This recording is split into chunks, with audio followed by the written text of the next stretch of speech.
Good morning, guys. I want to take this little video and talk about flat roofs.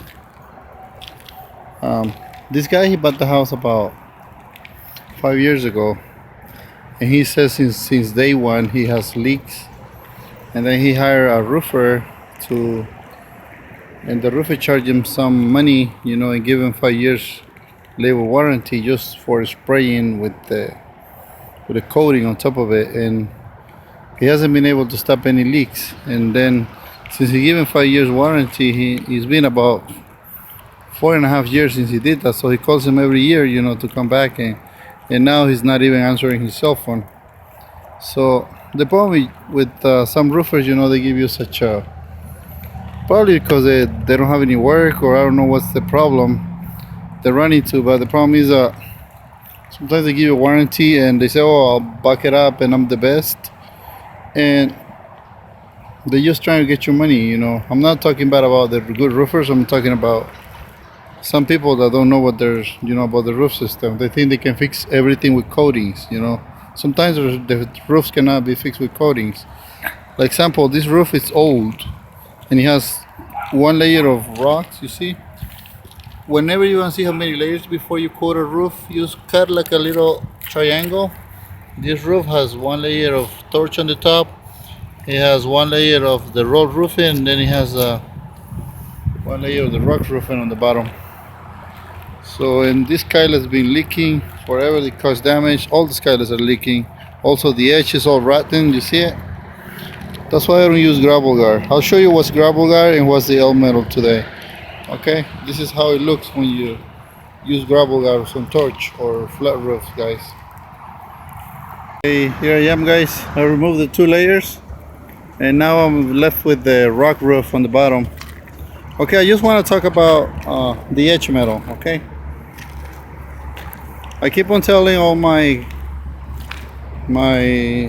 guy, the guys that work with me, the rookies, the newcomers. I'll tell them whenever I teach them about flat roof, I don't use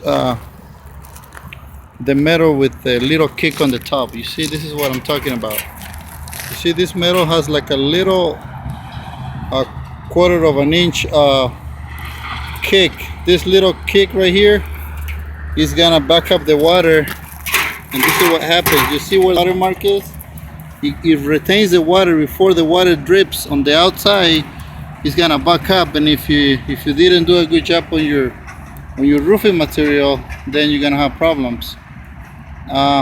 The other thing, like these guys, if you're not using a piece of smooth around, like underneath your edge metal right here, like this case, you're supposed to use at least roof cement. You see what happens when the metal is exposed for a long time to the water? It rusts. Get rusty. See how it is?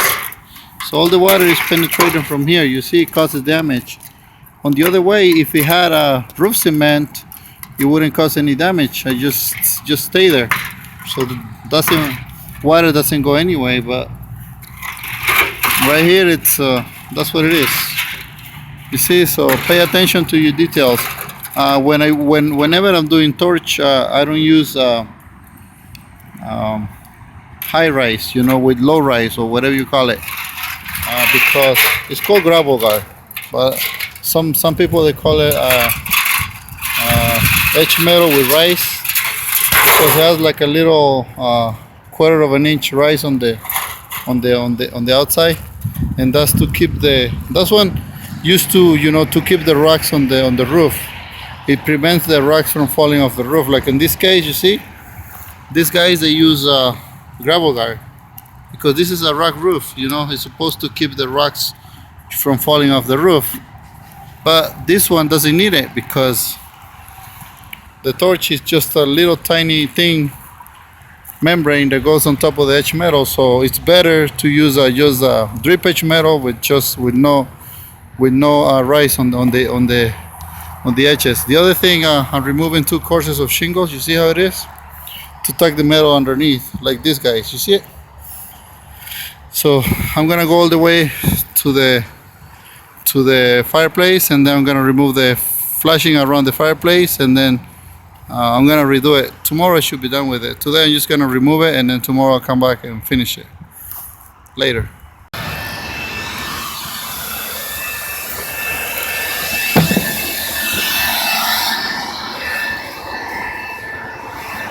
One little extra thing that I wanna do on this video is to, before you put the new roof on, make sure that the wood is nailed properly. In this case, when you have a 1x8 shibboleth, you have to use 3 nails, okay, per piece. This guy, they only use 2, and then they have like an 8 inches span, so the wood with the moisture and everything, it curves up, so it creates like horizontal buckles on the top. Make sure you put an extra nail to try to bring it down. Put it like this. I'm putting an extra nail because the wood has been here for so long, and then now it's curved up. You see it? And this thing is gonna show when you put your new roof. There's nothing you can do right now, but just try to fix it. Don't you just do your roofing and then put your roof on top of it. This is an old mistake that some people do, from back in the days. There's nothing you can do so far. You want to make it look straight, what you need to do is just remove the thing or just put new plywood on top of it. But honestly, this is just a cosmetic thing, so it's not worth it.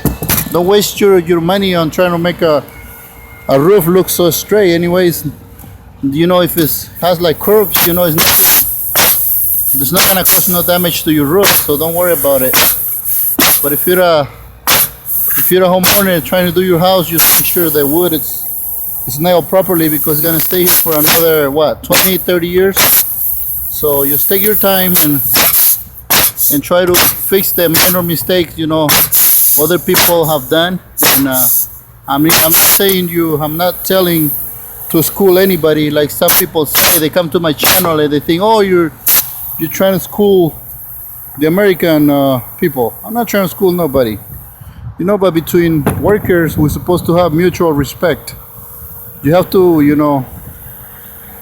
know when you're right, and you have to know when you're wrong. So when I learned my trade, I learned from Americans, I learned from Samoans, black people. I learned from everybody, from Mexicans too. I learned from people from other countries, and I have so much respect for those guys. And I don't care where they're from.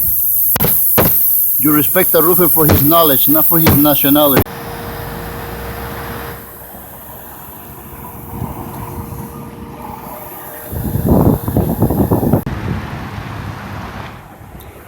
This is the finish completed.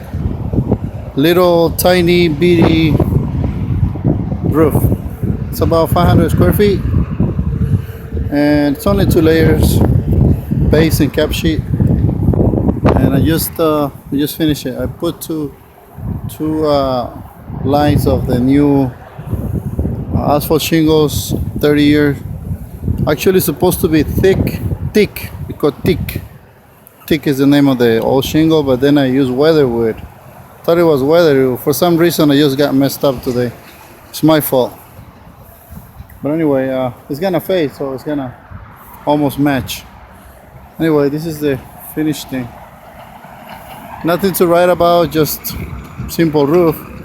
I guess the preparation, that's the one that you have to be careful about. Because the installation, it took me about 1 hour to install the 5 rolls, finish them, and that's it. Just finished picking up all the trash and wrapping it up. It's about 2 o'clock right now. And then we did the little sheds over there.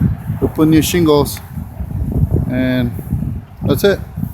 Thank you for watching, guys. Hopefully you like it. I paint the metal. Paint the metal to match the fireplace, the bricks, so it looks better to me, in my opinion. You can just leave it like that, or it's your own choice.